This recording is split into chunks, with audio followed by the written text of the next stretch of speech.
आज हम देखेंगे heating effect of electric current. Electric current जो है, ये करंट अगर कोई गैजेट में या फिर कोई कंडक्टर से या फिर कोई रजिस्टर से अगर फ्लो होता है तो वो जो इलेक्ट्रिक अप्लायंस है वो हीट होता है। तो वो हीट किस तरह से होता है, हीट क्यों होता है, तो ये यहाँ पर हम ये डायग्राम के से यहाँ पे समझेंगे। ठीक है बच्चों, तो चलो देखो यहाँ पे एक डायग्राम है। डायग्राम में मैंने एक रजिस्टर दिखाया है। जैसे कि हम हमारे घर में जो फैन, कोई भी इलेक्ट्रिक अप्लायंस रहता है वो एक रजिस्टर रहता है जिसमें अप्रिशिएबल रेजिस्टेंस रहता है। तो वो एक हमने यहाँ पे एक फैन है जो कि उसको एक रजिस्टर माना है, तो उसके अगेंस्ट वोल्टमीटर यहाँ पे लगा है जो कि वोल्टेज काउंट करेगा। यहाँ पे एमीटर है, करंट काउंट करेगा, बैटरी है और एक की है। ठीक है, तो ये जो बैटरी जो रहती है बच्चों, ये रहता है source of electric energy, source of electric energy. Okay, source of electric energy मतलब ये बैटरी में रहती है इलेक्ट्रिक एनर्जी, और यही इलेक्ट्रिक एनर्जी क्या करती है, इलेक्ट्रॉन को फ्लो करवाती है और उससे करंट कंडक्टर में फ्लो होता है। जब भी ये इलेक्ट्रॉन फ्लो होंगे या फिर मोशन में होंगे, कंडक्टर मोशन में रहेंगे कंडक्टर से, तो वहां पे करंट फ्लो होता है। मतलब ये एनर्जी जो है वो कहां पे आ गई, करंट में आ गई। वो सब एनर्जी इलेक्ट्रॉन में ट्रांसफर हो गई, मतलब इलेक्ट्रॉन में क्या है, एनर्जी है। तो ये एनर्जी कहां जाती है, ये एनर्जी कहां जाती है, तो ये देखो ये जो एनर्जी है बच्चों, इससे वर्क डन होता है। क्या होता है, वर्क डन, मतलब फैन रन होता है। बराबर, फैन अगर रन हो गया तो उससे वही एनर्जी से, मतलब ये electric energy is converted into mechanical energy. Mechanical energy मतलब एनर्जी ने एक रूप से दूसरे रूप में ट्रांसफर हो गई है। समझ में आया? ठीक है, तो ये पहला तो हो गया वर्क डन, लेकिन बचा हुआ जो रेस्ट एनर्जी रहेगी वो क्या काम करेगी, तो वो गैजेट जो रहेंगे या फिर रजिस्टर जो रहेंगे, गैजेट या फिर रजिस्टर जो रहेंगे उसका टेम्परेचर इंक्रीज करेंगी, टेम्परेचर रेज करेंगे। ठीक है, तो ये जो बचा हुआ जो इलेक्ट्रॉन है वो क्या करेंगे, टेम्परेचर को रेज करेंगे, मतलब टेम्परेचर इंक्रीज हो जाएगा। मतलब दोनों काम हो रहे हैं यहाँ पे। कौन कर रहा है, इस सोर्स ऑफ एनर्जी जो कि बैटरी है। ओके, इलेक्ट्रिक एनर्जी जो कि करंट फ्लो करवाएगा, तो करंट काम करेगा, वर्क डन करेगा, जो कि हमने पहले देखा है। ओके, और सेकेंड थिंग है कि बची हुई जो एनर्जी रहेगी वो गैजेट का टेम्परेचर रेज करेगी, मतलब यहाँ पे वो क्या हो जाएगा, हीट हो जाएगा।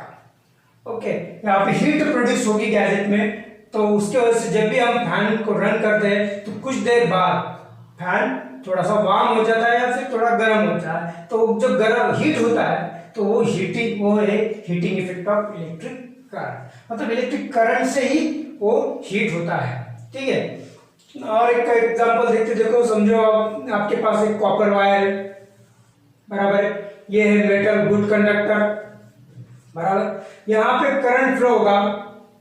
क्या होता है, करंट फ्लो होता है। हमें पता है इसका जो रेजिस्टेंस है वो कम है, रेजिस्टेंस कम है, इसलिए यहाँ पे हीट भी कम प्रोड्यूस्ड होगी। मतलब जो अच्छा कंडक्टर रहेगा, गुड कंडक्टर रहेगा, उसमें हीट कम प्रोड्यूस्ड होगी। इसलिए कॉपर वायर जो है वो हमारे घर में हम यूज करते हैं। ठीक है, देन अलॉय, अलॉय की बात करते हैं। तो अलॉय हमें पता है कि अलॉय में भी रेजिस्टेंस थोड़ा एप्रिशिएबल रहता है, ज्यादा रहता है थोड़ा सा। तो मतलब मेटल से तो यहाँ पे रेजिस्टेंस जो है थोड़ा सा इंक्रीज होता है। रेजिस्टेंस इंक्रीज होने पे क्या होगा, तो वहां पे हीट भी इंक्रीज होगी, वहां पे हीट भी इंक्रीज होगी। कैसे बच्चे, देखो अभी एक कंडक्टर है, मैंने बताया है कि हर एक चीज किससे बनी है, एटम से बनी है। ये समझो उसमें से क्या एटम है, और वो यहाँ पे समझो आउटर शेल में इलेक्ट्रॉन है, कि जो कि इलेक्ट्रॉन फ्लो होने पे क्या होता है, इलेक्ट्रॉन फ्लो होने पे करंट फ्लो होता है। अगर ये कंडक्टर में रेजिस्टेंस अगर कम है, रेजिस्टेंस कम है, तो इलेक्ट्रॉन में जो एनर्जी उसके वजह से इलेक्ट्रॉन फास्टली मूव हो जाएंगे, तो एनर्जी पूरी मूविंग में, मोशन में यूज हो जाएगी। ठीक है, अगर ये कंडक्टर में रेजिस्टेंस अगर हाई है तो वो जो इलेक्ट्रॉन है वो स्पीडली आगे नहीं बढ़ पाएंगे, उसका ड्रिफ्टिंग अच्छा फास्ट नहीं होगा। तो अगर फास्ट नहीं होगा तो वो एनर्जी कहाँ यूज हो जाएगी, वो एनर्जी हो जाएंगी ये जो चीज जो है उसको हीट करने में। इसलिए देखो थोड़ी देर के बाद वायर जो कंडक्टर है ना, वायर जो रहते हैं ना वो भी गर्म होते हैं, या फिर हमारा हमने देखा है हमारा मोबाइल हमारा चार्जर ये गर्म होते हैं, ये हीट होते हैं। तो ये इफेक्ट किसका है, तो ये करंट का है बच्चों। तो इसको अच्छे से याद रखना। तो इसी से हमें जो आगे जो जूल्स लॉ पढ़ना है वो भी इसी पे ही डिपेंड। जूल्स लॉ जो है वो heating effect of electric current पे ही डिपेंड है। तो यहाँ पे एक डायग्राम निकालिए बच्चों, देखो एक सर्किट डायग्राम है जिसमें करंट, वोल्टेज, रेजिस्टेंस, बैटरी की, charge Q, flow right for time T, ये सब दिखा है। तो यही सब यहाँ पे मेंशन करना है जूल्स लॉ को प्रूव करने के लिए।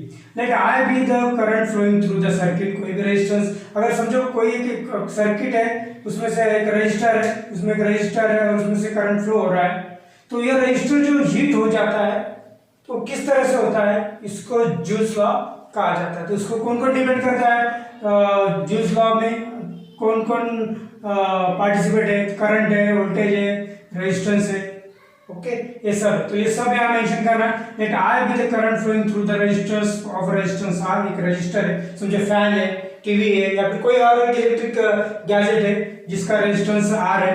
Late V be the potential difference across it, उसके अक्रॉस हमने वी पोटेंशियल डिफरेंस दिखा। एक टाइम है, वो टाइम के लिए हम उसमें से चार्ज फ्लो करवाएंगे एक लिमिटेड टाइम में, तो उसमें उतने टाइम में कितनी हीट जनरेट प्रोड्यूस होगी वो हम फाइंड कर सकते हैं। तो किस तरह से, देखो बच्चों जैसे हम बटन ऑन करेंगे तो वहां पे वर्क डन होगा, जैसे वर्क डन होगा चार्ज फ्लो होगा from the potential difference V, तो work done is equal to आएगा V इंटू Q, बराबर है।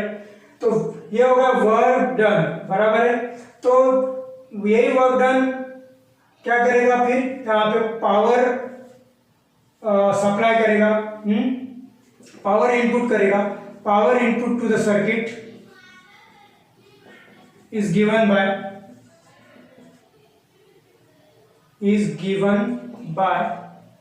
P is equal to W upon T, बराबर वर्क डन पर टाइम। तो W is equal to VQ upon T, that is VI। तो Q up, तो ये जो Q upon T is equal to I, तो current is the rate of flow of charge, ये हमें पता है। तो इस तरह से P is equal to VI, ये फार्मूला यहाँ पे फॉर्म हो जाता है, ठीक है बच्चों, ओके। तो यहां तक जब आते हैं तो उसके बाद क्या होता है कि जो इलेक्ट्रिक एनर्जी है, बराबर है, electric energy is equal to क्या रहता है, पावर इनटू टाइम, बराबर। वो पावर जो है कितने टाइम तक हम सप्लाई करेंगे तो वहां उससे हमें इलेक्ट्रिक एनर्जी मिल जाएंगी, that is E is equal to PT। तो ये जो इलेक्ट्रिक एनर्जी है E is equal to heat produced in a resistor, heat produced in resistor, that is why H is equal to P की जगह हम क्या लिखेंगे, समझो PT, तो H is equal to P VI, तो VIT, और बाय ओम्स लॉ हमें मिलेगा, by Ohm's law H is equal to I square RT, I square RT। मतलब ये जो हीट जो प्रोड्यूस हो रही है सर रजिस्टर में या सर्किट में, दैट इज डिपेंड ऑन, मतलब directly proportional to the square of current, resistance of resistor and time for which current flowing through the resistor, ठीक है बच्चों। तो हमें ये याद रखना है। तो यहाँ पर ये जो फार्मूला मिला है हमको H is equal to I square RT, बराबर। तो ये हमें पता होना चाहिए कि हीट का जो यूनिट है वो है जूल, तो वो J से डिनोट किया जाता है। लेकिन 4.18 joule is equal to 1 calorie. अगर क्वेश्चन अगर आता है कि जूल में से कैलोरी में डिवाइड करो तो हमें 4.8 से उसको डिवाइड करना पड़ेगा। ठीक है, तो ये याद रखना है 4.18 joule is equal to 1 calorie. ठीक है बच्चों, अभी लिखते हैं ये जो फॉर्मूला मिला है इसके ऊपर से joules law. Okay, heat generated in resistor is directly proportional to first I square, that is the current, the square of the current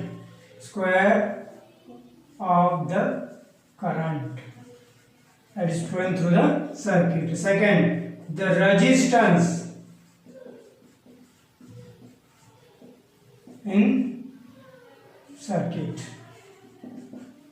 And third, the time for which current flowing. तो ये तीन बातें हैं बच्चों जिसपे ये heat generate depend रहता है। ओके, तो इसी तरह से ये जो फॉर्मूला है, फॉर्मूले के ऊपर से हम पूरा जूल्स लॉ लिख सकते हैं और उसको डिराइव अभी सीखते हैं। Heating effect of electric current के एप्लीकेशन क्या क्या है। जैसे कि हमें पता है electric iron, electric bulb, fuse, heater, toaster, electric kettle, बहुत सारे ऐसे इलेक्ट्रिक अप्लायंस है कि जो heating effect of electric current पे डिपेंड है। जैसे कि बल्ब, तो बल्ब में एक फिलामेंट रहता है, it consist filament and it become hot and emits light, but that filament has high melting point such as tungsten, and that is it has melting point 3380 degree Celsius. तो bulb में जो अभी tungsten की जो filament रहती है, तो अगर वो ऑक्सीजन के साथ रिएक्ट हो जाएंगे तो उसका ऑक्सीडेशन हो जाएगा, इसलिए इनएक्टिव गैसेस उसमें फिलअप किए जाते हैं बल्ब में, that is nitrogen and argon, जिससे उसकी लाइफ जो है प्रोलॉन्ग हो जाएगी। तो इस तरह से बल्ब में एक फिलामेंट यूज किया जाता है जो कि electric heating effect of electric current पे डिपेंड है। देन सेकंड थिंग है फ्यूज। तो हमें पता है फ्यूज तो सभी को पता है, पर्सोलिन का एक कार्ट्रिज रहता है, उसमें वो एनक्लोज रहता है। ठीक है, तो वो प्रोटेक्ट करता है सर्किट एंड अप्लायंस को बाय स्टॉपिंग द करंट। वो करंट को स्टॉप कर देता है। किस तरह से करता है? It is placed in the series with device. अब कोई भी डिवाइस है तो उसको सीरीज में लगाते हैं, तो जैसे ही लगाएंगे अब क्या रहता है, it is a piece of made of an alloy having low melting point. ठीक है, अलॉय रहता है तो उसका जिसका मेल्टिंग पॉइंट लो रहता है, जैसे कि लीड, टीन, कॉपर या फिर एल्युमिनियम, उसके साथ कोई अलॉय रहता है और वो अलॉय से वो फ्यूज का वायर बनता है।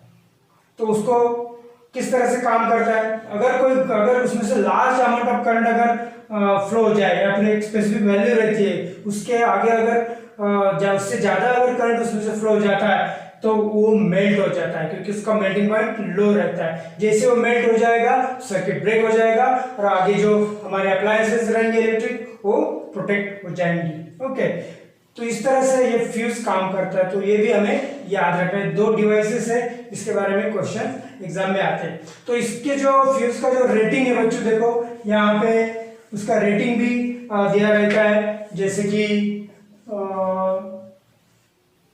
रेटेड रहता है 1 एम्पियर, 2 एम्पियर, 3 एम्पियर, 10 एम्पियर, ऐसे अलग अलग उसके रेटिंग रहते हैं। तो हम कौन सा डिवाइस यूज कर रहे हैं, उसको कितना करंट लगने वाला है, उस पर डिपेंड करता है कि वहां कौन सा फ्यूज लगाया जाए। ठीक है, तो अगर समझो हमारा वोल्टेज, तो हमें पता है कि इंडिया में 220 वोल्ट ही रहता है। अगर पावर हमारा हम जो इलेक्ट्रिक अप्लायंस यूज कर रहे हैं उसका पावर अगर दिया है 440 वैट, तो करंट हमें ढूंढना पड़ेगा। तो I is equal to P by V, because P is equal to VI, हमें पता है। तो 440 वैट अपॉन 220 वोल्ट, तो ये आ जाएगा 2 एम्पियर। तो हमें 2 एम्पियर का करंट यहाँ पे, सॉरी फ्यूज यहाँ पे यूज करना होगा। तो हमें पता होना चाहिए कि उसका पावर क्या है। तो ये तो हमें पता है 220 वोल्ट हमारे इंडिया में रहता है, लेकिन पावर अगर पता हो जाए तो वहाँ पे कौन सा फ्यूज लगाना, ये भी हमें समझ में आ जाएगा। और इसी तरह बच्चों एक बात याद रखना है कि सिर्फ यही पर सिर्फ यूज नहीं होते, बाकी बहुत जगह जैसे कि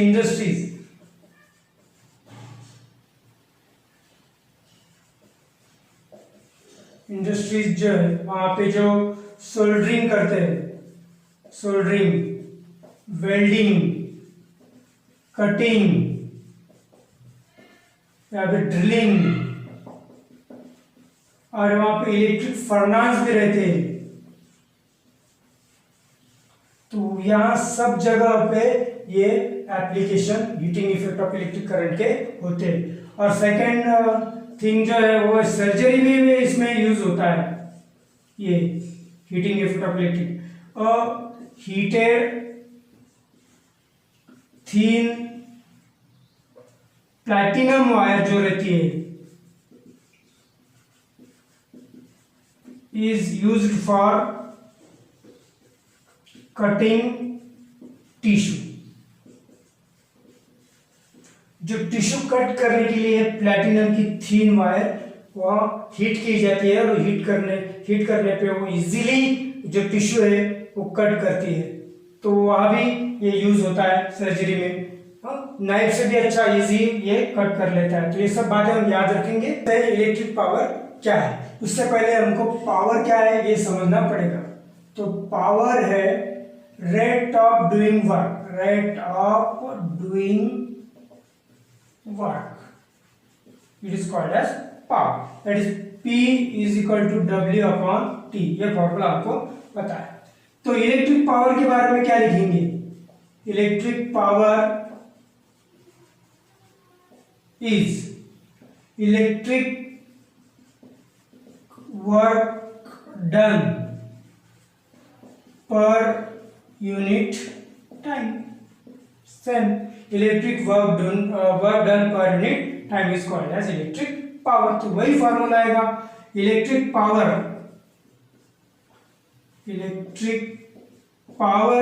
is equal to electric work done divided by time, that is P is equal to W upon T। तो इसका ऐसा यूनिट हमें पता है वैट, जो कि वैट है। ओके, चलो पावर अगर 1 वैट लिया जाए तो 1 joule electric work done in 1 second is called as 1 watt. 1 watt की भी डिफिनेशन हम यहाँ पे बना सकते हैं। किस तरह से, इसी के आधार पर 1 watt. If 1 joule of electric work is done in 1 second, then it is called as 1 watt। इस तरह से 1 watt की भी हम यहाँ पे मतलब जो पावर का यूनिट है उसकी भी डेफिनेशन यहाँ पे बना सकते हैं। अगर एग्जाम में पूछा जाए तो इस तरह से लिखना है। अभी देखते कि इसको फॉर्मुलेट किस तरह से किया गया है। इसका फॉर्मूला हमें पता है बच्चों कि power is equal to work done upon time, लेकिन in electric current work done is equal to VQ, flow of charge through the voltage या फिर potential difference V, it is called as work done. तो work done is equal to VQ, ये work done की जगह डालते P is equal to VQ upon T। But हमको यहाँ पे पता है कि I is equal to rate of flow of charge. तो QT की जगह Q अपॉन T की जगह I लिख दो। तो power is equal to V into I, power is equal to V into I, that is electric power is equal to voltage into current, बराबर है। जिसका यूनिट है SI यूनिट है वैट। ठीक है, तो ये सब हम यहाँ फार्मूला किस तरह से बनाया है वो भी यहाँ पे सीख लिया। और यहाँ पे बाय ओम्स लॉ और फार्मूले फॉर्म हो जाएंगे, जैसे कि P is equal to V I है, तो फार्मूला आगे बनेगा I स्क्वायर R और V स्क्वायर अपॉन R। किस तरह से फार्मूला बना, तो ये फार्मूला पहले याद रखेंगे, P is equal to V I बराबर है, तो हमें पता है V is equal to I R, तो I R into I that is I square R बराबर है। अब ये यहाँ पे I is equal to V upon R, इसमें पुट अप करेंगे V आई की value, P is equal to V square upon R square into R, ये आर कट हो गया, तो P is equal to V square upon R. इस तरह से ये फार्मूला ये हम याद रखेंगे। 3 पावर में वोल्टेज करंट है, तो ये फार्मूला करंट रेजिस्टेंस है, ये फार्मूला वोल्टेज रेजिस्टेंस है, तो ये फार्मूला इस तरह से जैसे गिवन डाटा रहेगा उसके हिसाब से हम फार्मूला यूज करेंगे। ठीक है, अभी इसका कमर्शियल यूनिट देखते हैं। तो इलेक्ट्रिक पावर जो है, या फिर बात करते हैं इलेक्ट्रिक एनर्जी की, इलेक्ट्रिक एनर्जी जो है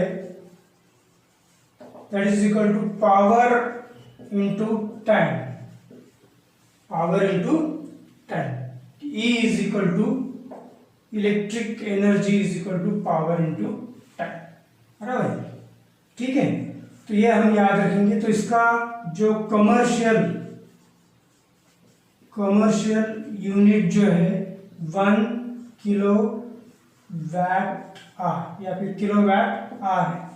ठीक है, इसको अगर हम सॉल्व करेंगे किलो वैट आर को, तो 1 किलो वैट आर की कितना जूल उसमें इलेक्ट्रिक एनर्जी रहेगी, तो 1 किलो वैट मतलब 100 वैट, 360 1 आवर मतलब कितने सेकेंड्स, सॉरी 60 इंटू 60, तो ये हो जाएगा 36 1 2 3 4 5 जूल। ओके, तो 3 इंटू 10⁵ जूल, एक पॉइंट इधर लेते हैं, 3.6 into 10⁵ joule, 1 kilo VAT our की वैल्यू इतनी है। तो ये इस तरह से डिराइव किया जाता है, ये भी हमें याद रखनी है। Commercial unit kilo VAT our, इसको ही 1 यूनिट कहा जाता है, जो कि हम हमारे जब मीटर में रीडिंग करते हैं तो वो यूनिट में देखते हैं कि 1 यूनिट 2 यूनिट कितने यूनिट हो गए, तो 1 यूनिट का मतलब होता है 1 किलो वैट।